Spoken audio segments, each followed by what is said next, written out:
Good afternoon, everybody.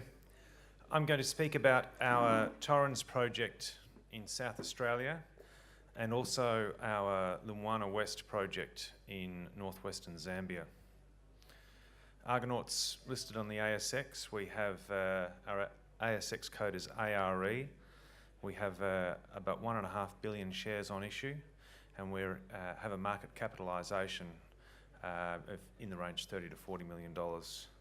We have a reasonable cash balance at the moment, 4.7 at December 31. Myself, Pat Elliott, Andrew Bursell and Malcolm Richmond, all experienced junior miner directors, make up the board.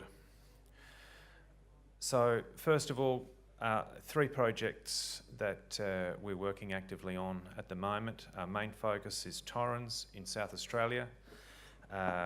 Secondarily, copper cobalt at Lumwana West, the Nyungu deposit in Zambia, and we have a Eastern Goldfields style gold project at Higginsville in Western Australia. Now, rather than dragging you through too many slides on our Torrens project, I'm just going to show you an introductory video that lasts for a couple of minutes and shows you the basis of the project and why we like it. Thank you.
So that final image there is our drilling rig at the moment sitting out on the salt pans of Lake Torrens in South Australia. The tenement itself is the black box in the middle labelled Torrens project there. That contains the Torrens gravity anomaly.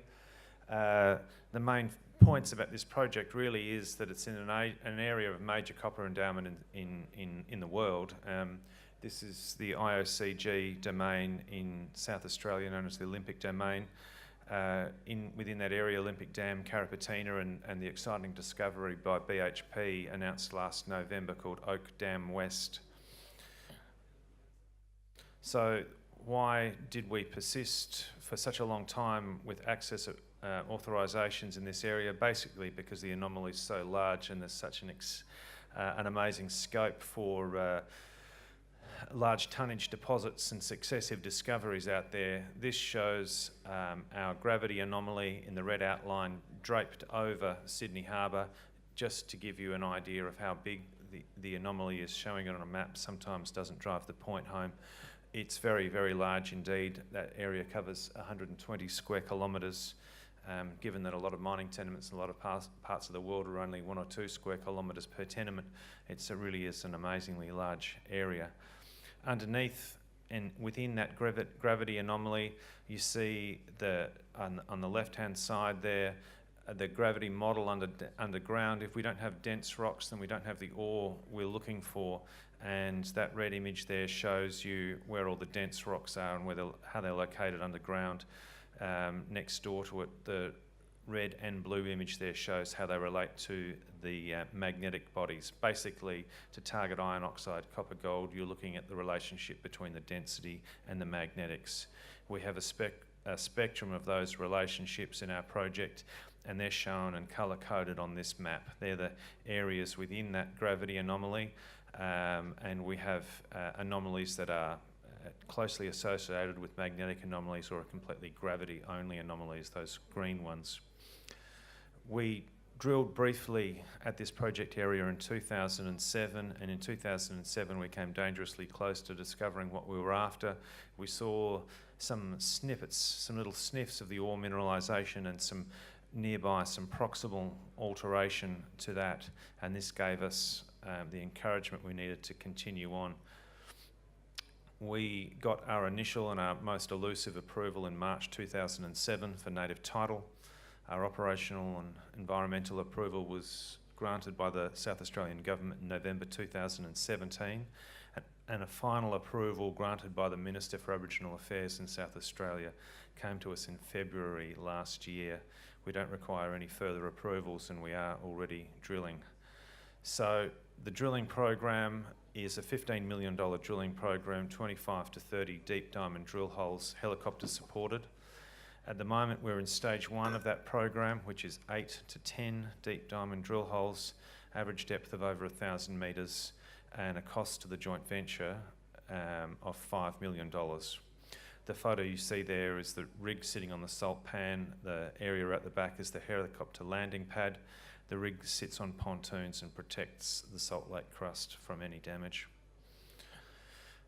The joint venture is between Argonaut and Aeris Resources. Argonaut held 100% and Aeris earned in under a farm-in joint venture.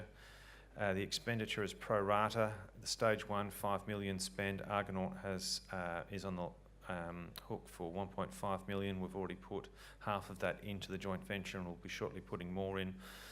All stages, total of $15 million, $4.5 million to be paid for by Argonaut. You see there on the left-hand side our exploration camp up at the Torrens site, and on the right-hand side the helicopter that is carrying the bits and pieces of heavy equipment to and from the drill rig.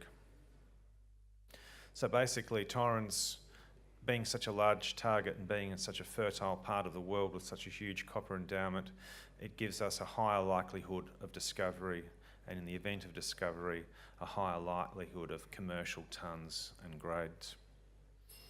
Next door to Torrens, we have the surrounding copper anomalies tied up. We picked these at the bottom of the market. Argonaut holds the ground around Torrens and covering the best gravity anomalies 100%. So in the event that we have a discovery at Torrens and people are looking for the best nearby options, we already have them nailed down. Now that drilling's underway, we're progressing approvals for those licences at the moment. I'll briefly touch on Zambia. We have a deposit there called Nyungu in an area called Lumwana West. It sits in between 3 other producing copper mines that have all been built in the last 12 or 14 years.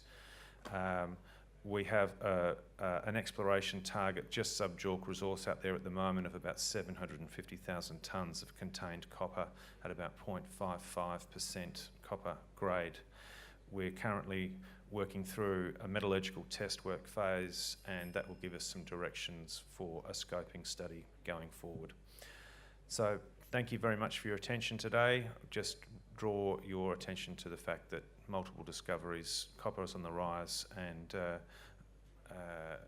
our ASX code is ARE. Thank you very much.